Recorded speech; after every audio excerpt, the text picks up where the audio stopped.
gracias por estar acá. Mi nombre es Fiorella Lacia y este es el título de mi trabajo final: enseñar e investigar en una universidad periférica los procesos de articulación entre docencia e investigación en el Departamento de Bioquímica de la UNPSJB.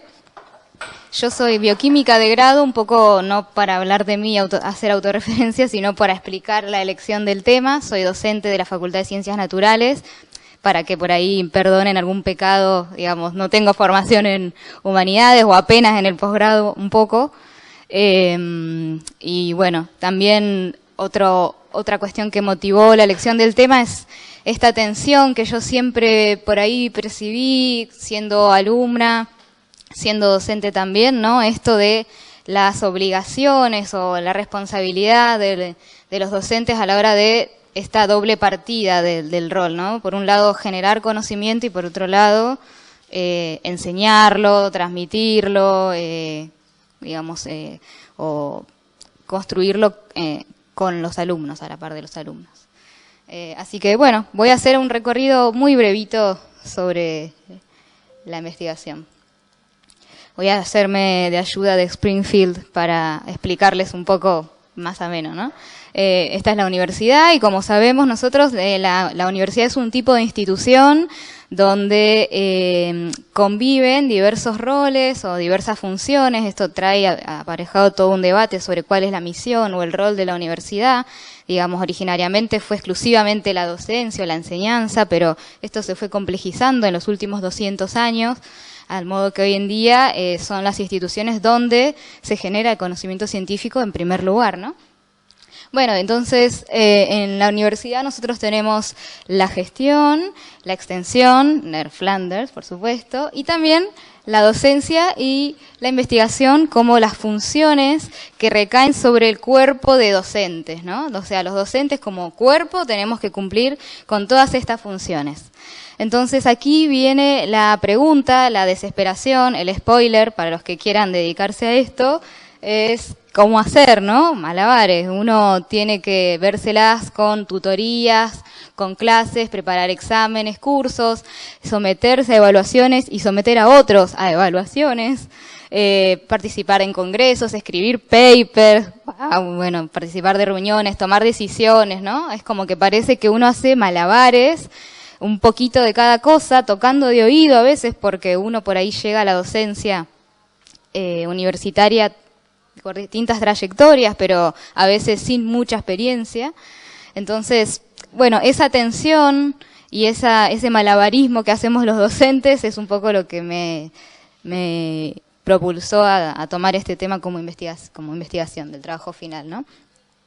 Bueno, aunque parezca obvio hoy en día que en la universidad hay que enseñar y hay que investigar, bueno, ya como lo comenté anteriormente, no siempre fue así, porque, digamos, la investigación se incorporó a la institución universitaria en los últimos 200 años. Por ahí ya habrán visto los alumnos de la especialidad esto del modelo humboldtiano de universidad, cuya función principal es la generación de conocimiento científico y cuyos estudiantes se acercan para justamente lograr transcurrir ese camino de formación y recibirse como investigadores, sobre todo, ¿no? Como científicos. La tensión o relación, tensión no lo digo en sentido malo, sino como que hay algo ahí que, digamos, no es tan obvio, por lo menos yo lo quiero poner acá en discusión. Esto ha sido objeto de estudio, aunque uno no lo crea, sobre todo a partir de la década del 90, por distintos autores. Yo acá retomo algunos. Bueno, acá voy a hacer una breve mención, pero por ahí quien esté interesado, capaz que nadie, pero bueno, si hay alguien interesado, después les acerco el escrito de 60 páginas, ¿no? Bueno, hay quienes dicen una profesión, la profesión académica, la docencia universitaria, como dos mundos o como un espacio donde se articulan dos mundos diferentes, el de la docencia o de la enseñanza por un lado y el de la investigación científica por el otro. A veces estos dos mundos son tan diferentes en algunos aspectos que entran en choque o entran en mutua exclusión, ¿no? Por ahí se evalúan con criterios diferentes, sus prácticas son llevadas a cabo con hábitos o costumbres diferentes. Algunos autores la han hecho así medio pragmática la cuestión, tal vez un poco reduccionista, ¿no? Intentando establecer una correlación, a veces numérica, entre 0 y 1, sobre una correlación entre indicadores. Indicadores, supongamos, un indicador que me represente la actividad docente y un indicador que me represente la actividad investigador de los docentes, ¿no? Y ver dentro de este rango 0 y 1 si hay una correlación positiva, negativa, neutral, si no tienen nada que ver, si se potencian, si hay sinergia o si compiten mutuamente estos roles, ¿no? Y es tratando de establecer si entre la docencia y la investigación hay conflicto, hay complementariedad. Hay algunos autores que establecen que esto es una relación dinámica. Digamos, no es que siempre se articula de forma positiva o siempre se articula de forma negativa, sino que hay situaciones o bucles de interacción, hay situaciones donde se favorece una interacción entre enseñar e investigar.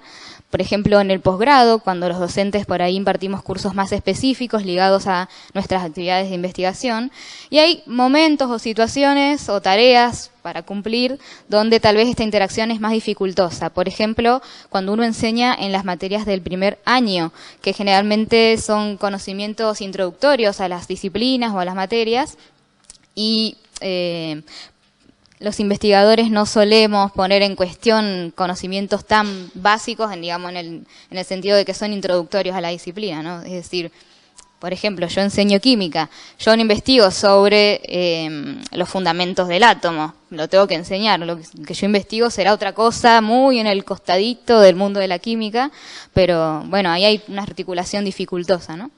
También por el manejo de tiempos, obviamente. Acá rescaté un informe, fue un informe muy leído en la década también del 90. Scholarship como traducción sería como el ser académico, por así decirlo, reconsiderado. Es decir, esto de repensar qué significa ser académico por los docentes universitarios, ¿no? A partir de estos cambios que se están dando en la institución universitaria. Lo que propone Boyer es cambiar la unidad de análisis y, bueno, aceptar, ¿no? La universidad tiene que hacer extensión, tiene que hacer investigación, se tiene que hacer cargo de su gestión, es decir, se tiene que autogestionar y además, obviamente, enseñar, ¿no? Como lo básico, lo mínimo. Pero tal vez la unidad de análisis para pensar todas estas funciones no tenga que ser el docente como actor individual, sino el departamento, ¿no? Pensando en las instituciones norteamericanas que tienen una universidad departamentalizada, digamos, de la cual un poco nosotros también hemos tomado eso.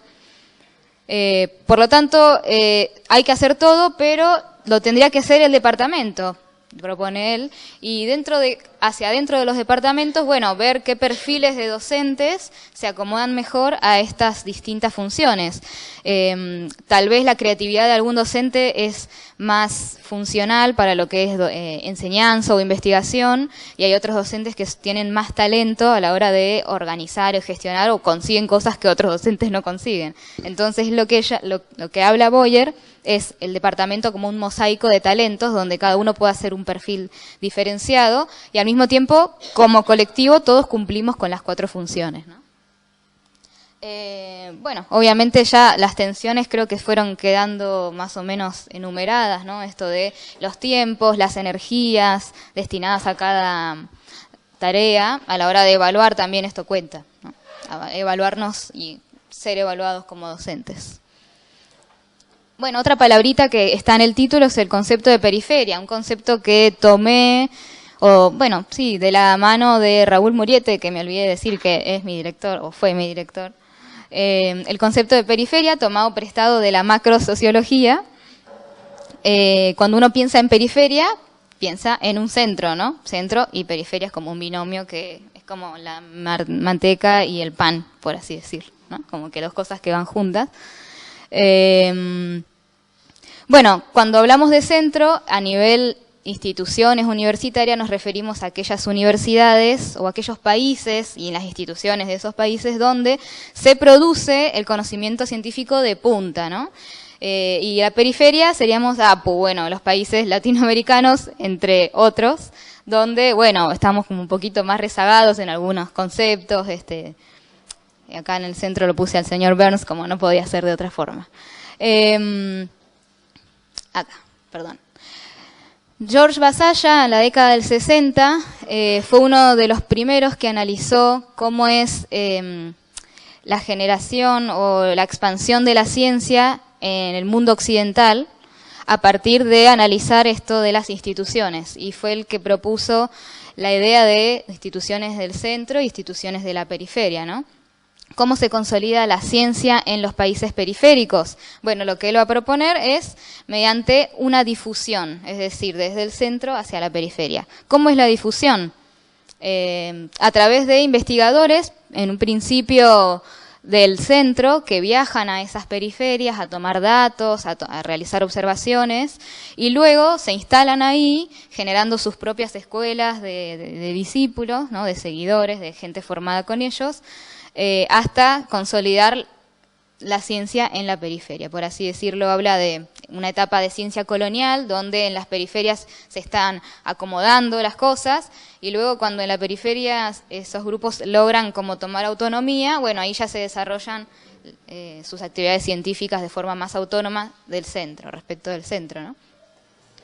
Otro autor, Marcos Cueto, propone que es más correcto, sería más adecuado hablar de ciencia en la periferia, ya que la ciencia es algo universal, digamos, digamos que lo que vale aquí debería valer en otro lado, según la visión de un Cueto.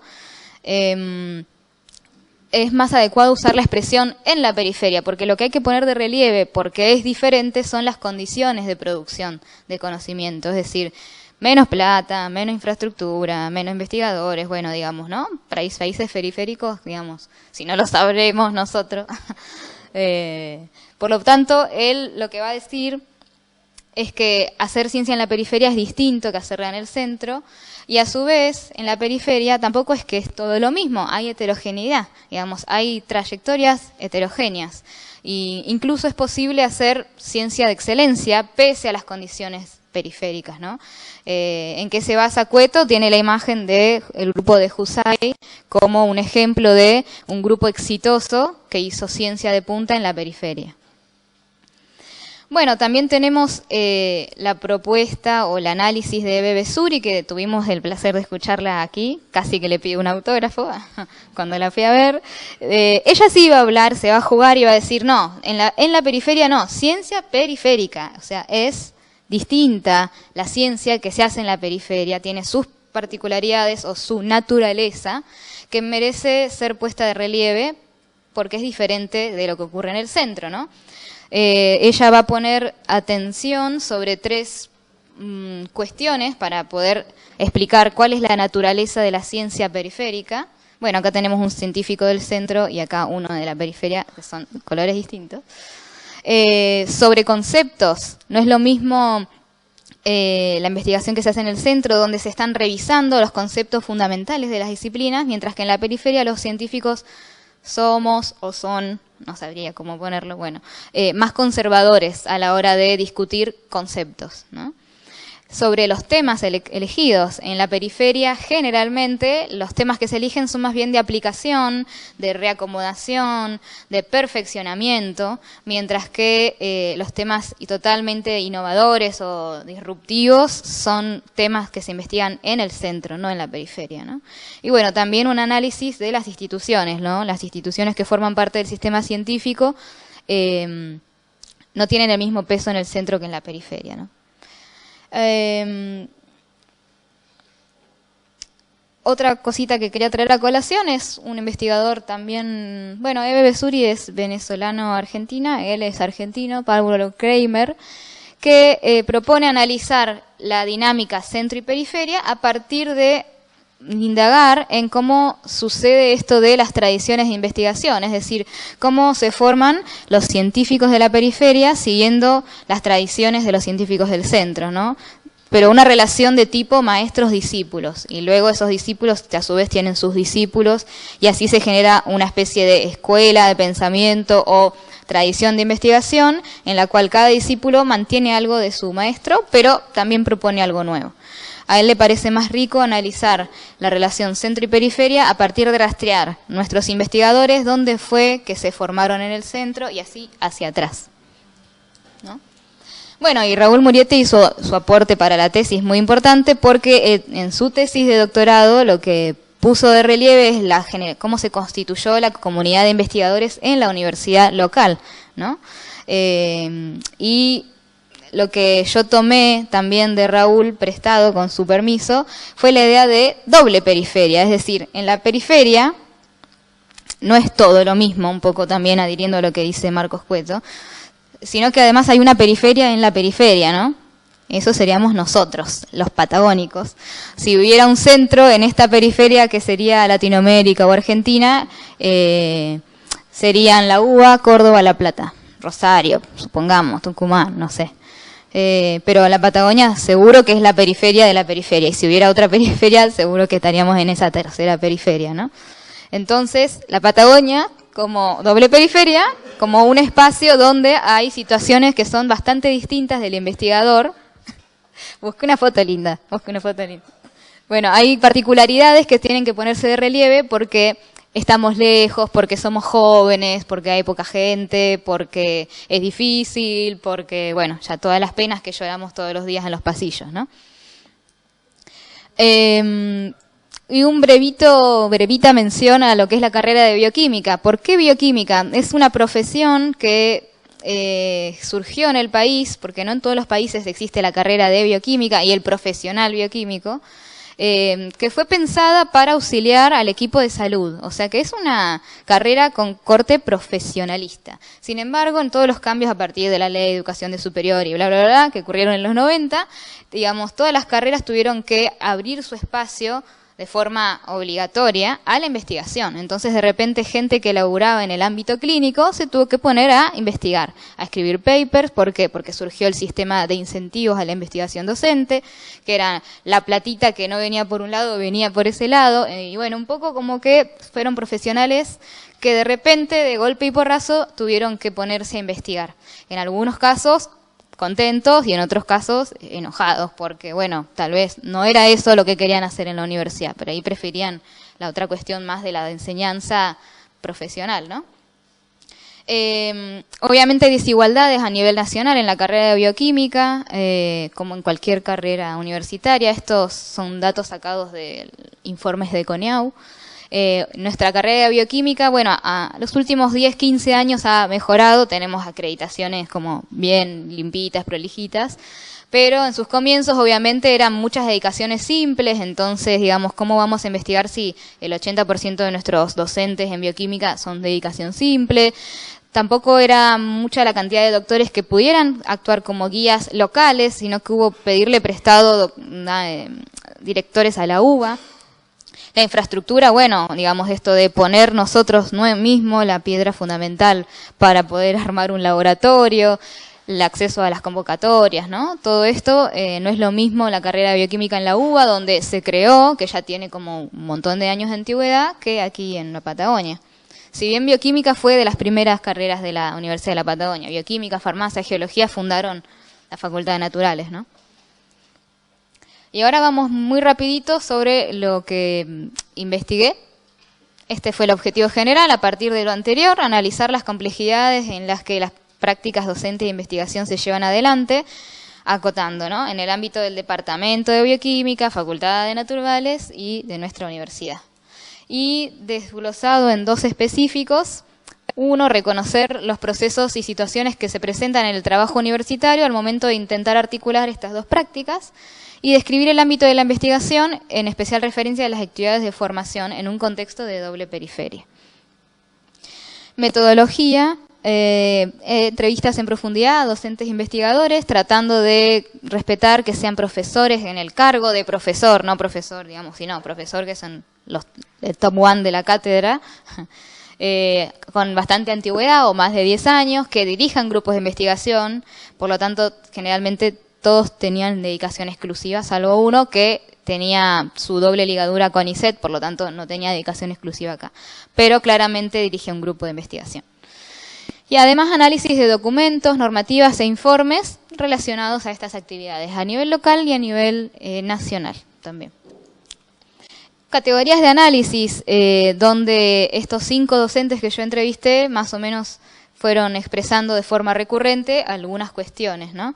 Y fueron hablando sobre sus procesos formativos, cómo se formaron como investigadores, cuáles son sus prácticas a la hora de investigar y de enseñar, las tensiones, y después las representaciones que ellos tienen sobre qué es enseñar, qué es investigar o qué es ser un señor docente o señora docente universitario AE, ¿no?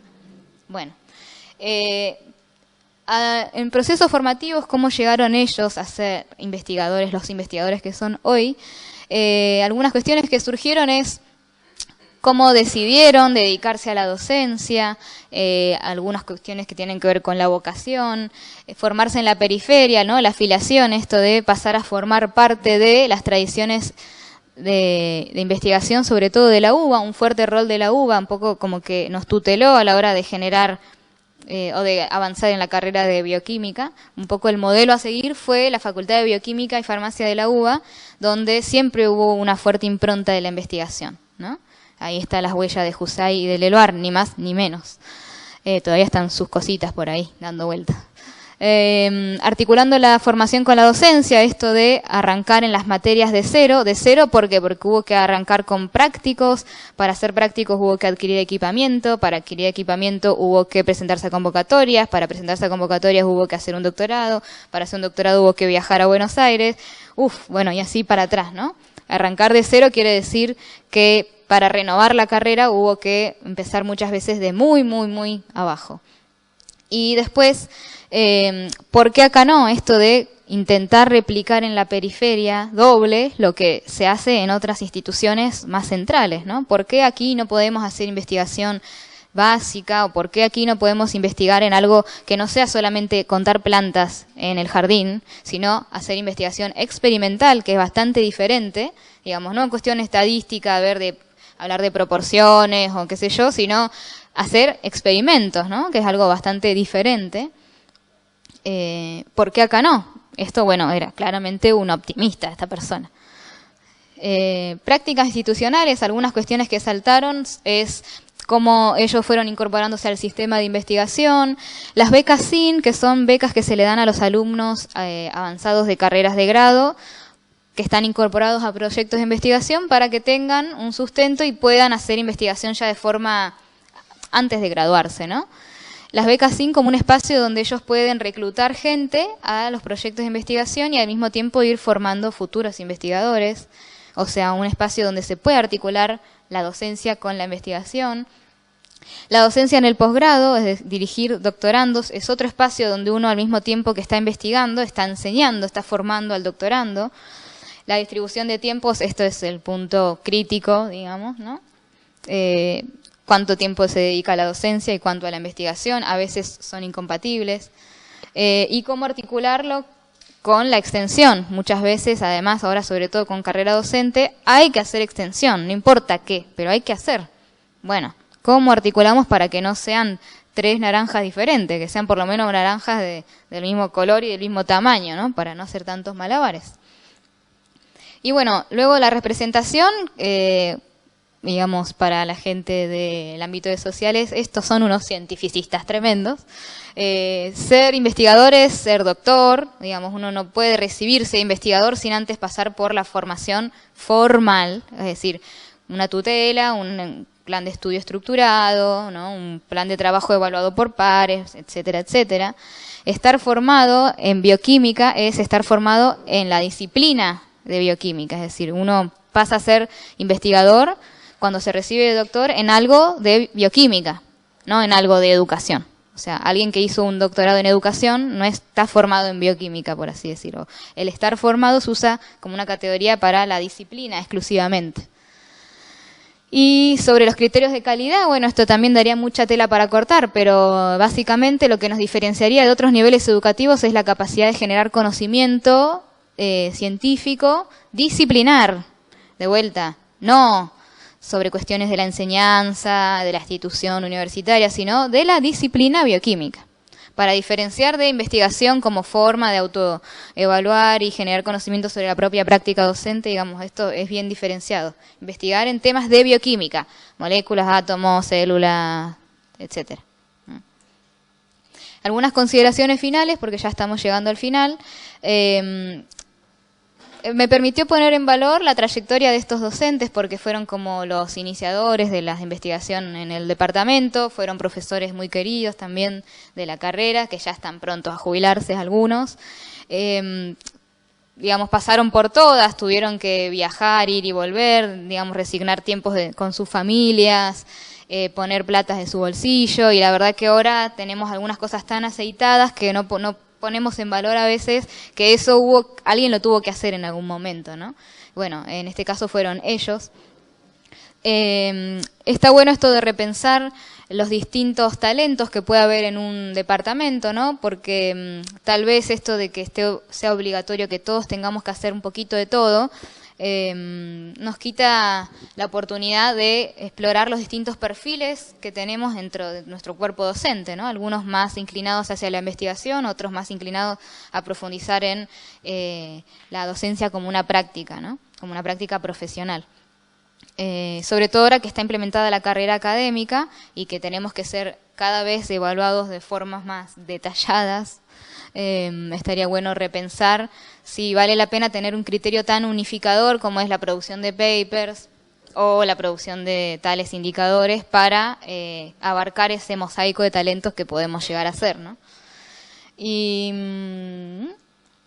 bueno, nada, aún para representar la periferia es genial. Podés acceder a una base de datos enorme sobre ciencias, además de textos, imágenes y videos. Podés chatear y conectarte con más de 50 universidades de todo el mundo. ¿En serio? Sí, cuando vuelva a la luz o internet, te muestro. Bueno, ahí estamos para representar nuestro trabajo diario.